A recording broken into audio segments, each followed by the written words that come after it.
ఒక గ్రామంలో బాలు అనే కుర్రవాడు ఉండేవాడు. అతని సవతి తల్లి రోజూ నానా చిత్రహింసలకు గురి చేస్తూ ఇబ్బంది పెడుతూ ఉండేది. ఆ బాధలను భరించలేని బాలు ఒకరోజు రాత్రి ఇంటి నుండి వెళ్ళిపోయాడు. తెల్లవారి చూసేసరికి బాలు ఒక అడవిలో ఉన్నాడు.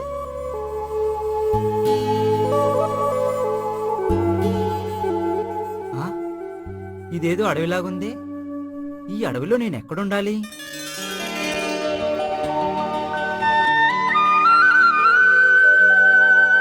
బాలుకి ఏం చేయాలో అర్థం కావడం లేదు. అతనికి బాగా ఆకలేస్తోంది. ఏదైనా మంచి పళ్ళున్న చెట్టు ఉంటే బాగుండు. అవి తినైనా నా ఆకలి తీర్చుకుంటాను. అలా ఆ అడవిలో వెతుకుతున్న బాలుకి మంచి పళ్ళ చెట్లు కనిపించాయి. బాలుకి చాలా ఆనందమేసింది. ఆ చెట్లకి ఉన్న పళ్ళు దూరదూరగా కనిపిస్తూ బాలు నోరూరించాయి. ఒక పండుని తింటున్న చిలుకని చూసి బాలు ఇలా అనుకున్నాడు, అబ్బా, ఆ చిలుక ఏ జన్మలో ఏ పుణ్యం చేసుకుందో అందరికంటే ముందు చెట్టుకు కాసిన పళ్ళను తినే భాగ్యం కలిగింది. ఆ పళ్ళని చూసి ఓపిక పట్టలేని బాలు వాటిని కోయడానికి చెట్టు ఎక్కాడు. చెట్టుపై ఒక గూట్లో పక్షి పిల్లలు ముద్దుగా కనిపించాయి. అరే, పక్షి పిల్లలు ఎంత అందంగా ఉన్నాయో, చూస్తే ముచ్చటేస్తుంది. నాలా కాకుండా వీటికి మంచి జీవితం లభించాలి. వీటి అమ్మ వీటిని బాగా చూసుకోవాలి. బాలు కావలసినన్ని పళ్ళు కోసుకొని కిందకి దిగి ఒక రాయి మీద కూర్చుని పళ్ళు మొత్తం తినేసి తన ఆకలి తీర్చుకున్నాడు. అమ్మయ్య, ఆకలి అయితే తీర్చుకున్నాను. దాహం ఎలా తీర్చుకోవాలి? అటూ ఇటూ చూశాడు. దూరంగా ఒక చిన్న నీటి గుంట కనిపించింది. అందులో నీళ్లు చూసి బాలుకి పట్టలేని ఆనందం కలిగింది. గబగబా నడుచుకుంటూ ఆ నీటి మడుగు దగ్గరికి వెళ్ళాడు. కడుపు నిండా నీళ్లు తాగి దాహం తీర్చుకున్నాడు. ఒక చెట్టు కింద కాసేపు పడుకొని సేద తీర్చుకోవాలనుకున్నాడు.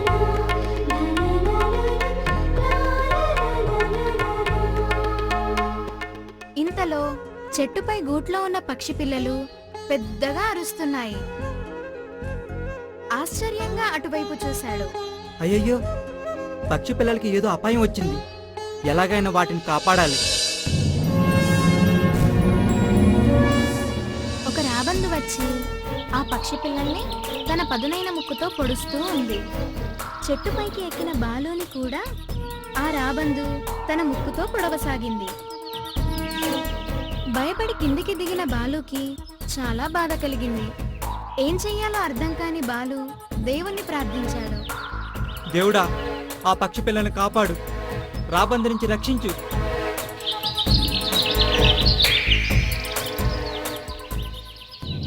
కాసేపటికి ఆ రాబందు పైకి ఎగిరిపోయింది.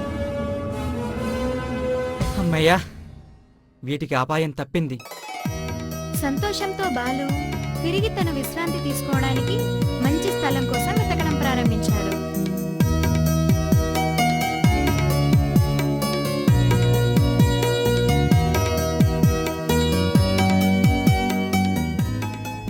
బాలుకి భయమయ్యసాగింది.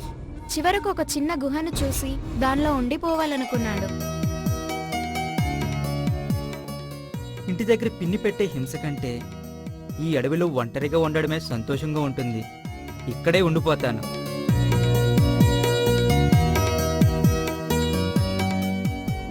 గుహలో ఉన్న బాలుకి బయట నుంచి ఎవరో మూలుగుతున్నట్టు శబ్దం వినిపించింది. బయట ఎవరో ఏడుస్తున్నట్టున్నారు. వాళ్ళెవరో తెలుసుకోవాలి. ఆ శబ్దం వినిపిస్తున్న వైపుగా నడిచాడు. బయట ఒక చెట్టుకు కట్టేసి ఉన్న వ్యక్తిని చూసి ఆశ్చర్యపోయాడు. దగ్గరకు వెళ్ళి, ఎవరు నువ్వు? ఇక్కడికి ఎలా వచ్చావు? నిన్ను ఇక్కడ బంధించింది ఎవరు? బాబు, నేను ఒక ఇంద్రజాలకుణ్ణి. నన్ను కొంతమంది బందిపోటు దొంగలు కొట్టి ఇలా చెట్టుకు కట్టేశారు. వాళ్ళు నిన్ను ఎలా ఎందుకు బంధించారు? వాళ్ళ రహస్యం నాకు తెలుసు. వాళ్ళు పెద్ద దొంగలు. రాజ్యంలో దొంగతనాలు చేసేది వీళ్లే. వాళ్ళ రహస్యాన్ని నేను బట్టబయలు చేస్తానని వారికి తెలిసి నన్ను ఇలా రాజ్యానికి దూరంగా తీసుకువచ్చి కొట్టి చెట్టు కట్టి పడేశారు. వాళ్ళ గురించి నేను రాజుగారికి తెలియజేస్తాను. ఎటు వెళ్ళారో చెప్పండి. వాళ్ళు ఈ ఉత్తరం దిక్కుగా వెళ్లారు. నా దగ్గర 3 టోపీలు ఉన్నాయి. ఒక్కొక్క టోపీకి ఒక్కో మాయ ఉంది. మాయగల టోపీలా? ఏంటవి? మొదటి టోపీ పెట్టుకుంటే నీవు పూర్తిగా మాయమైపోతావు. అందరూ నీకు కనిపిస్తారు, నువ్వు మాత్రం ఎవ్వరికీ కనిపించవు. రెండవ టోపీ పెట్టుకుంటే నీవు ప్రస్తుతం ఉన్న ఆకారం కంటే 5 రెట్లు ఎక్కువ ఎత్తు పెరుగుతావు. దాంతో నీ బలం ప్రదర్శించవచ్చు. మరి మూడో టోపీ? మూడవ టోపీ పెట్టుకుంటే చిన్న చీమలాగా మారిపోతావు. ఈ 3 టోపీలు ఉపయోగించుకుని నువ్వు వారి జాడ కనుక్కొని రాజుకు తెలియచేయాలి. ఆ టోపీలు నువ్వేందుకు ధరించలేదు? నువ్వే ఆ పని చేసి ఉండొచ్చు కదా. ఆ సమయానికి నేను ధరించలేకపోయాను. నువ్వైతే మంచి సమయస్ఫూర్తితో ధైర్యంతో సాహసం చేయగలవని భావించి నీకు ఈ సంగతి చెప్తున్నాను. బాలుకి అది వినటానికి ఆశ్చర్యంగా అనిపించినా ఎందుకో నమ్మాలనిపించి ఒకసారి ప్రయత్నించి చూద్దాం అనుకున్నాడు. నువ్వు చెప్పే పద్ధతి చూస్తే నాకు ఒకసారి ప్రయత్నించాలనిపిస్తుంది. చూస్తాను. అదే నిజమైతే ఆ దొంగల జాడ కనిపెడతాను.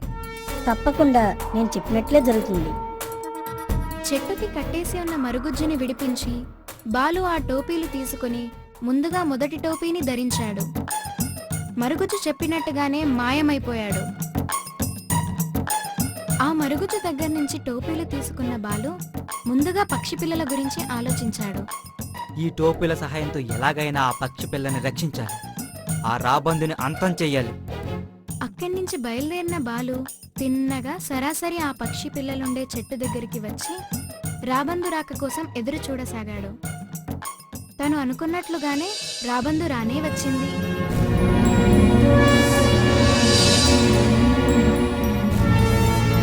బాలు రెండవ టోపీని ధరించి 5 రెట్లు ఎక్కువ ఆకారం పొంది ఆ రాబందుని వేటాడి చంపేశాడు. ఇంకొకసారి ఆ పక్షి పిల్లల్ని ప్రేమగా చూసి ఆనందించాడు. ఆ సమయంలో బాలుకి తను చెయ్యాల్సిన ఇంకొక పని కూడా గుర్తొచ్చింది. ఇప్పుడు నేను ఆ దొంగల జాడను కనిపెట్టాలి. బాలు దొంగల స్థావరం వెతకడానికి బయలుదేరాడు. ఒక గుహ దగ్గరికి వెళ్ళాడు. అక్కడ కొంతమంది దొంగల ముఠ గుర్రాలపై వచ్చి ఆగింది. వారి నాయకుడు ఏదో మంత్రాన్ని చదివాడు. ఆ గుహ ద్వారం తెరుచుకుంది. గడబెడకుండా గుడారి గుహ తెరుచుకో.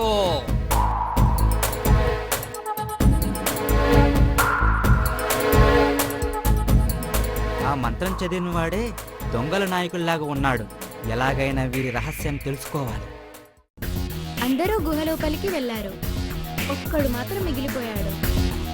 అక్కడి నుండి బయలుదేరిన బాలు తిన్నగా గుహ దగ్గరికి చేరుకున్నాడు. అతని దగ్గరికెళ్లి బాలు రెండవ టోపీని ధరించాడు. మామూలుగా ఉండాల్సిన మనిషి ఆకారం కంటే 5 రెట్లు పెద్దగా ఎదిగాడు. ఆ దొంగని పట్టుకొని పైకి లేపి, ఎవరు మీరు? చెప్పు. నేను చెప్పను. నువ్వెవరవే? నీకు అసలు ఎందుకు చెప్పాలి? నేను ఈ అడవికి రాజుని. నన్ను కాదన్న వాళ్ళు అందరూ చనిపోయారు. నువ్వెవరో చెప్పకపోతే నిన్ను కూడా అలాగే చంపేస్తాను. చెప్పు, మొత్తం మీరు ఎంతమంది? ఇక్కడికి ఎందుకు వచ్చారు? వద్దు, నన్ను చంపొద్దు. చెప్తాను. మేము మొత్తం 50 మంది ఉన్నాం. మేము రాజ్యంలో దొంగతనాలు చేసి సంపాదించిందంతా ఇక్కడ దాస్తాం. మా అందరికంటే ముందు మంత్రం చదివి లోపలికెళ్ళిన వ్యక్తే మా నాయకుడు. బాలుకి విషయం పూర్తిగా అర్థమైంది. ఎలాగైనా వారిని రాజుకు పట్టివ్వాలని నిర్ణయించుకొని ఆ దొంగని అక్కడే ఉన్న ఒక చెట్టుకు కట్టేసి 3వ టోపీని ధరించాడు. వెంటనే చీమంత ఆకారంలోకి మారిపోయాడు. ఆ గుహలోపలికి ప్రవేశించాడు.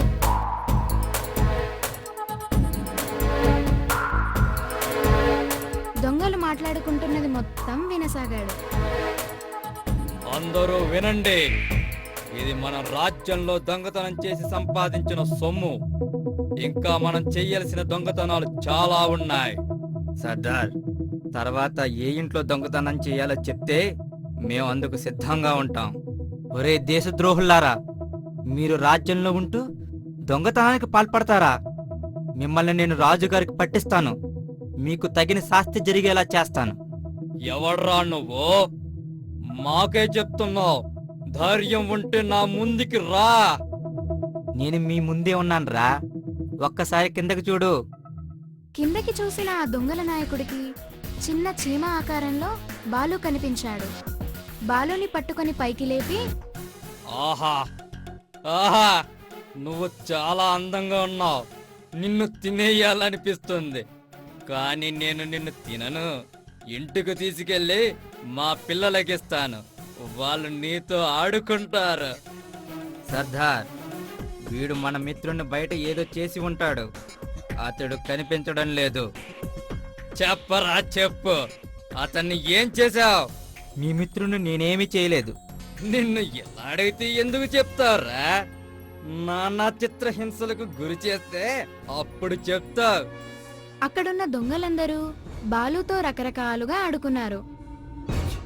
సర్దార్, నేను భరించలేను, నన్ను కొట్టకండి, ఆపండి, ఆపండి. సరే, ఇప్పుడు చెప్పు, నువ్వెవరో, మా మిత్రుణ్ణి ఏం చేశావు? మీ మిత్రుడి గురించి నాకు తెలియదు గాని నాకు కొన్ని మంత్ర విద్యలు వచ్చు. మీరు అనుమతిస్తే వాటిని చేసి చూపిస్తాను. మంత్ర విద్యలా? ఏవి చేసి చూపించు. వెంటనే బాలు రెండవ టోపీని ధరించాడు. ఎప్పటిలాగే అంతకు 5 రెట్లు ఎత్తు పెరిగాడు. యారా, నన్నే కొడతావా? నీ ఇష్టం వచ్చినట్లు నాతో ఆడుకుంటావా? ఇప్పుడు చూడు నిన్నేం చేస్తాను. ఆ నాయకుడిని ఒక కాల్తో పైకి లేపి గుహ పైభాగం తగిలేలా తన్ని తిరిగి నేల మీదకు పడవేశాడు. అక్కడున్న దొంగల్ని కాసేపు ఇష్టం వచ్చినట్లు కొట్టి తన్ని దొంగలందరూ అలసిపోయాక, ఇప్పుడైనా మీరు దాచిన సంపదంతా నా చేతికిస్తారా, లేదా మళ్ళీ నా ప్రతాపం చూపించమంటారా? వద్దు వద్దు, మే ఈ దెబ్బలు భరించలేం. నువ్వు అడిగినట్లే ఈ సంపదనంతా నీకిస్తాం. మమ్మల్ని ఏం చెయ్యొద్దు. అక్కడ ఉన్న సంపద మొత్తాన్ని బాలుకి అప్పగించి అక్కడి నుంచి దొంగలతో కలిసి దొంగల నాయకుడు బయటికి రావడానికి బయలుదేరాడు. వెంటనే మొదటి టోపీని ధరించిన బాలు మాయమైపోయి ఆ గుహద్వారం దగ్గరికి వచ్చి ఒక మంచి బలమైన కట్టెను తీసుకొని ద్వారం దగ్గరికి వస్తున్న దొంగల్ని చితకబాదడం ప్రారంభించాడు. వారిని అలా కొడుతుందెవరో తెలియని దొంగలు చాలా తికమకపడ్డారు. అది గమనించిన దొంగల నాయకుడు, అందరూ వెనక్కు వచ్చేయండి, ఆ ద్వారం దగ్గర ఏదో తెలియని శక్తి ఉంది. నేనేరా, మిమ్మల్ని ఇలాగే వదిలేస్తే మీ దొంగతనాలు మళ్ళీ ప్రారంభమవుతాయి. మేమేం చెయ్యాలో చెప్పండి. అందరూ నాతో రండి. మీరు చేసిన తప్పులు రాజుగారి దగ్గర ఒప్పుకోండి. రాజుగారే మీకు తగిన శిక్ష విధిస్తారు. ఆ దొంగల జాడను తెలుసుకొని రాజ్య సంపదను కాపాడినందుకు బాలుకి ఘనమైన సత్కారం లభించింది. మంచి కానుకలు పొందాడు. ఆ రోజు నుంచి బాలు ఎంతో సంతోషంగా తన జీవితాన్ని గడపసాగాడు.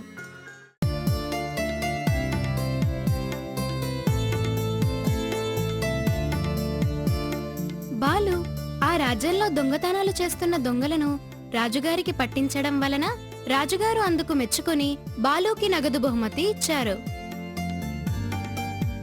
దాన్ని తీసుకువచ్చి బాలు తన పినతల్లికి ఇచ్చాడు.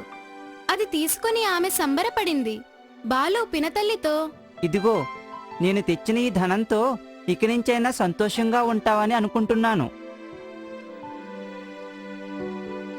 బాలు ఆ రాత్రి అన్నం తిని పడుకున్నాడు.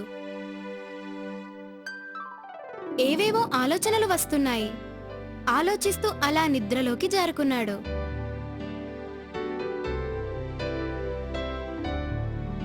తెల్లవారింది. నిద్రలేచిన బాలు ఇంటి బయటకి వచ్చాడు. పక్కన ఉన్న ఇంటి దగ్గర చాలా మంది జనం గుమిగూడి ఉన్నారు. అదేంటో బాలుకి అర్థం కాలేదు. ఏంటో తెలుసుకుందామని అక్కడికి వెళ్ళి ఒక అతనితో, ఏం జరిగింది? ఎందుకు అలా గుమ్ముకుడి ఉన్నారు? ఈ ఇంట్లో రాత్రి దొంగతనం జరిగింది. ఆ దొంగలు ఎవరు దొరకలేదంట. దొంగతనమా? ఇంకానా? అంటే ఇంకా దొంగలున్నారన్నమాట. ఆ దొంగలెవరో బాలు తెలుసుకోవాలనుకున్నాడు. మళ్ళీ దొంగల్ని రాజుకు పట్టించి మంచి పేరు తెచ్చుకోవాలనుకున్నాడు. అంతలో అతని స్నేహితులైన గోపి, రాము అక్కడికి వచ్చారు. బాలు, నిన్న నువ్వు రాజుగారికి కొంతమంది దొంగలను పట్టించావంట కదా? అది నీకు ఎలా సాధ్యమైంది? బాలు జరిగిన విషయం మొత్తం చెప్పాడు.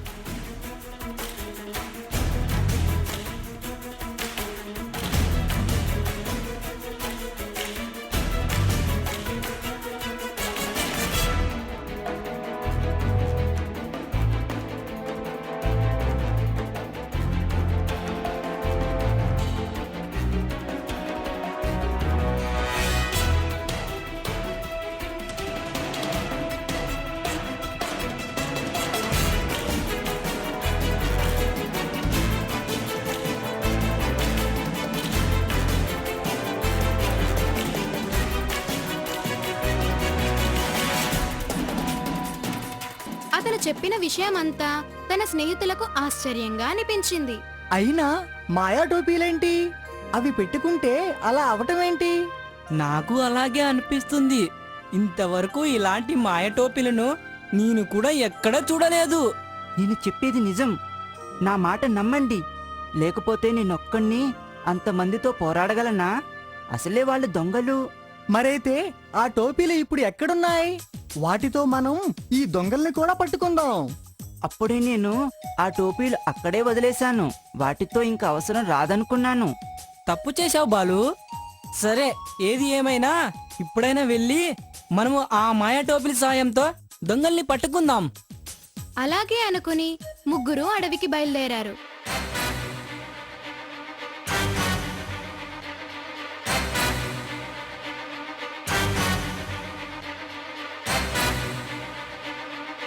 అలా దారిలో వెళ్తూ ఉన్న వారికి కొంతమంది దొంగలు గుర్రాల మీద వెళ్లడం కనిపించింది.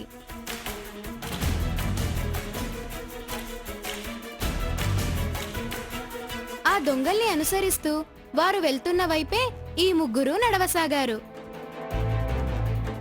ఆ దొంగలకి వెనక ఎవరో వస్తున్నట్లు అనుమానం వచ్చి ఆగి వెనక్కి చూశారు.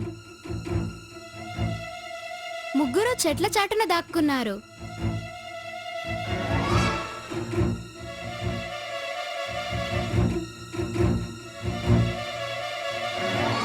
కొంతసేపటి తరువాత చెట్ల చాటు నుండి బయటకు వచ్చారు. దొంగలు వాళ్ళ ఎదుటే ఉన్నారు. ముగ్గురికి భయం వేసింది. వెనక్కి తిరిగి పరిగెత్తడం ప్రారంభించారు. చాలా దూరం పరిగెత్తి ఒక చోట ఆగారు. అలుపు తీర్చుకుంటూ, ఎవరై ఉంటారు? వాళ్లే దొంగలని నా అనుమానం. మనం ఇలా భయపడితే ఏమీ సాధించలేము. నిజమే. ఇక నుండి మనం భయపడకుండా ఆ దొంగల్ని పట్టుకునే వరకు నిద్రపోకూడదు. అలాగే. అలాగే. ఆ ముగ్గురు ఒకరి చేతిని ఒకరు పట్టుకుని పట్టుదలతో ధైర్యం తెచ్చుకొని ముందుకు సాగారు.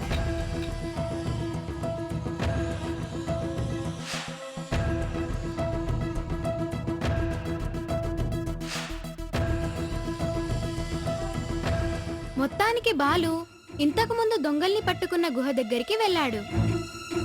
అక్కడ చుట్టుపక్కల తాను దాచిన టోపీల కోసం వెతికాడు. ఎక్కడా కనిపించలేదు. బాలు అలా వెతుకుతూనే ఉన్నాడు. రాముకి, గోపికి ఏమీ అర్థం కాలేదు.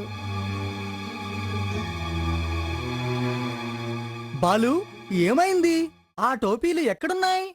కనిపించడం లేదు. అదే నేను వెతుకుతున్నాను. కొంపతీసి ఇందాక మనకి కనిపించిన దొంగలే ఆ టోపీలు తీసుకొని ఉంటారేమో. ఆ టోపీల సాయంతోనే వాళ్ళ రాజ్యంలో దొంగతనాలు ప్రారంభించి ఉంటారు. అయితే ఇప్పుడు మనం ఆ దొంగల్ని పట్టుకోలేమా? ప్రయత్నిద్దాం. ఎలాగైనా మనం ఆ దొంగల్ని పట్టుకోవాలి. సాయంత్రం అయ్యింది. వారికి ఆకలి వేయసాగింది. అయినా దొంగల జాడ తెలుసుకోకుండా ఊరిలోకి తిరిగి వెళ్లడం ఇష్టం లేక అక్కడే ఉండాలని నిర్ణయించుకున్నారు. చీకటి పడే కొద్దీ వారికి ఆకలి, దాహంతో పాటు భయం కూడా వేయసాగింది. అబ్బా, బాగా ఆకలిగా ఉంది. ఇప్పుడు మనం తినడానికి కూడా ఏమీ దొరకవు. నిజమే, బాగా ఆకలేస్తుంది. ఇప్పుడు ఎలా? ఈ సమయంలో ఇక్కడికి పులులు, సింహాలు వస్తాయేమో. ఏం చేద్దాం? నువ్వు అలా భయపడి మమ్మల్ని భయపెట్టకు. ఇలా మాట్లాడుకుంటున్న వారి ముందు ఏదో మూట పడింది. అది పడిన శబ్దానికి ముగ్గురు భయపడ్డారు. అదేంటో చూద్దామన్నట్లు బాలు ముందుకు వచ్చి చూశాడు. అవి బాగా దూరగా ఉన్న పళ్ళు. వాటిని చూసిన వారికి పట్టలేని ఆనందం కలిగింది. ఆశగా ముందుకు వచ్చి గబగబా అన్నీ తినేశారు. ముగ్గురికి ఆకలి తీరింది. హాయిగా నిద్రపోయారు.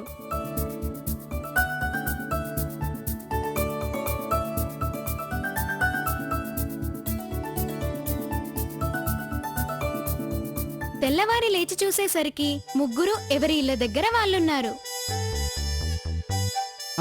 నేనేంటి ఇంటి దగ్గర ఉన్నాను? నా స్నేహితులు రాము గోపి ఎక్కడున్నారు? రాత్రి మీరు అడవిలో పడి ఉండటం చూసి మన రాజ్యానికి సంబంధించిన కొందరు మిమ్మల్ని తీసుకొచ్చారు. అసలు మీరు అక్కడికి ఎలా వెళ్లారు? నేను దొంగల్ని పట్టించినా ఇంకా మన రాజ్యంలో దొంగతనాలు జరుగుతూనే ఉన్నాయి. అవి ఎలా జరుగుతున్నాయో ఎవరు చేస్తున్నారో తెలుసుకోవాలని మేము ముగ్గురం వెళ్ళాం. తెల్లవారి లేచి చూసేసరికి ఇలా ఇంటి దగ్గర ఉన్నాం. అయినా చిన్నపిల్లలు మీరేం చేయగలరు? ఆ దొంగలు మీకన్నా పెద్దవాళ్ళు మిమ్మల్ని ఏమైనా చేస్తారేమో. మాకేమీ కాదు. మాకు సహాయం చేయడానికి మా దగ్గర మాయగల టోపీలున్నాయి. వాటితో మేమేమైనా చేయగలం. అంతలో ఒకడు చాటింపు వేసుకుంటూ ఆ వీధిలోకి వచ్చాడు. అందరూ వినండహో! మన రాజ్యంలోని ఖజానాలో దాచిన వజ్రాలు నగలు ఎవరో దొంగిలించారు. వారిని పట్టి అప్పగించిన వారికి రాజుగారు ఒక పెద్ద భవంతిని బహుమతిగా ఇస్తారు. అంతటి సాహసవంతులు ఎవరైనా ఉంటే రాజ్య సంపదను కాపాడి ఆ దొంగలను అప్పగించగలరని రాజుగారి మాటగా తెలియజేయడమైనదహో! అతను బాలు దగ్గరికి వచ్చి, ఏం బాలు, మొదటిసారే నువ్వు కొంతమంది దొంగలను అప్పగించావు కదా, ఇప్పుడేమైనా మళ్ళీ సాహసం చేయగలవా? నేను తప్పకుండా సాధిస్తాను. ఎలాగైనా వారిని పట్టి రాజుగారికి అప్పగిస్తాను. అలా చెయ్యి నాయనా. నీ వల్లనైనా మనకి పెద్ద భవంతి సొంతమవుతుంది. మీరు జీవితాంతం హాయిగా బతకడానికి కావలసిన అన్ని ఏర్పాట్లు రాజుగారు చేయిస్తారు. మీకు ప్రత్యేకమైన గౌరవం లభించగలదు. నాకు అంత ఆశ లేదు, కానీ మన రాజ్య సంపదను రక్షించే బాధ్యత నాకు కూడా ఉంది కదా. నా ప్రయత్నం నేను తప్పక చేస్తాను. రాజ్యంలో జరిగే దొంగతనాల గురించి బాలు ఆ రోజంతా ఆలోచిస్తూనే ఉన్నాడు. ఊరి చివర ఒక నీళ్ల బావి ఉంది. దాని దగ్గరికెళ్లి కూర్చుని ఆలోచిస్తూ ఉన్నాడు. చీకటి పడింది. ముగ్గురు వ్యక్తులు ఆ ఊరిలోకి ప్రవేశించడం బాలు చూశాడు. వాళ్లే దొంగలై ఉంటారన్న బాలు అనుమానం బలపడింది. వారిని ఉద్దేశించి, ఏయ్, ఎవరు మీరు? ఏం చేస్తున్నారు? వాళ్ళు బాలు పిలుపు వినిపించి ముగ్గురు బాలు దగ్గరికి వచ్చారు. ఎవర్రా నువ్వు? ఈ సమయంలో ఎక్కడేం చేస్తున్నావు? నా పేరు బాలు. నేను ఈ రాజ్యానికి చెందిన వాడిని. మీరు ఎవరు? మేము ఎవరో తర్వాత చెప్తాంలే కానీ నువ్వు ఇక్కడ ఏం చేస్తున్నావో చెప్పు. రోజు రాజ్యంలో దొంగతనాలు జరుగుతున్నాయి. ఇప్పటికే నేను ఒకసారి కొంతమంది దొంగలను పట్టి అప్పగించాను. ఇంకా దొంగతనాలు జరుగుతూనే ఉన్నాయి. ఈసారి కూడా నేను ఎలాగైనా ఆ దొంగలను పట్టి రాజుగారికి అప్పగిస్తాను. పిల్లవాడిలా ఉన్నావు. నువ్వేనా వారిని పట్టించింది? వాళ్ళెవరో తెలుసా? మా ముఠాలోని వ్యక్తులే. అంటే ఆ దొంగలు మీరేనా?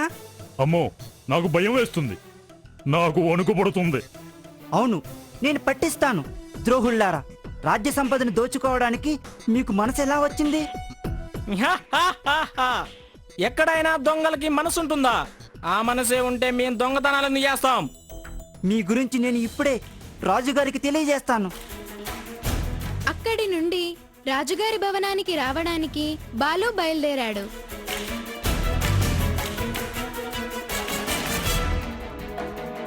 దొంగలు ముగ్గురు 3 టోపీలను ధరించి ఒక్కొక్కరు ఒక్కొక్క రకంగా మారిపోయారు. ఎరుపు రంగు ధరించిన వ్యక్తి పూర్తిగా మాయమయ్యాడు. పచ్చని రంగు ధరించిన వ్యక్తి 5 రెట్లు పెరిగాడు. నీలం రంగు టోపీ ధరించిన వ్యక్తి చిన్న చీమంత ఆకారంలోకి మారిపోయాడు. ముగ్గురు బాలుతో ఇష్టం వచ్చినట్లు ఆడుకోవడం ప్రారంభించారు. బాలు అటూ ఇటూ పరిగెత్తుతూ తప్పించుకోవడానికి ప్రయత్నిస్తూ ఉన్నాడు. బాలుకి భయం వేసింది, పరిగెత్తలేక అలుపొచ్చింది. ఇంకా పరిగెత్తే ఓపిక లేక పెద్దగా ఏడుస్తూ, నన్నేం చేయొద్దు, నన్నేం చేయొద్దు. మీ గురించి నేను ఎవరికీ చెప్పను. నన్ను వదిలేయండి, నన్ను వదిలేయండి, వదిలేయండి. ఇప్పుడు నువ్వు దారికొచ్చావు. మనం వీడిని వదలొద్దు సర్దార్. వీడు ఈ రాజ్యానికే చెందినవాడు. నిజమే, వీడిని నమ్మితే మనం అపాయంలో పడతాం. అయితే వీడినేం చేద్దాం? ఒక గుడ్డతో బాలు నోరు కట్టేసి ఎరుపు రంగు టోపీ ఉన్న దొంగ తన భుజాలపై ఎక్కించుకొని రాజభవనం వైపు నడవసాగాడు. అదే అదునుగా చూసి బాలు అతని దగ్గర ఉన్న ఎర్ర టోపీని దొంగిలించి ధరించాడు. వెంటనే బాలు మాయమైపోయాడు. నోటికి కట్టిన గుడ్డను విప్పి పెద్దగా అరుస్తూ, మీరు దొరికిపోయారు, ఇక నుంచి తప్పించుకోలేరు. మనం రాజుగారి భవంతి దగ్గరే ఉన్నాం. రాజుగారి భవంతి పక్కనే ఉన్న పెద్ద గంటను మ్రోగిస్తూ, నేను సాధించాను, దొంగలు దొరికిపోయారు. పాపం దొంగలకు బాలు కనిపించలేదు. ఉన్నపలంగా అలా జరిగేసరికి ఏం చెయ్యాలో అర్థం కాక తికమకపడ్డారు. ఇంత సులువుగా దొరికిపోతామని వారు ఊహించలేకపోయారు. రాజ్యంలో ఉన్న ప్రజలంతా దొంగల్ని పట్టించినందుకు బాలుని అభినందించారు.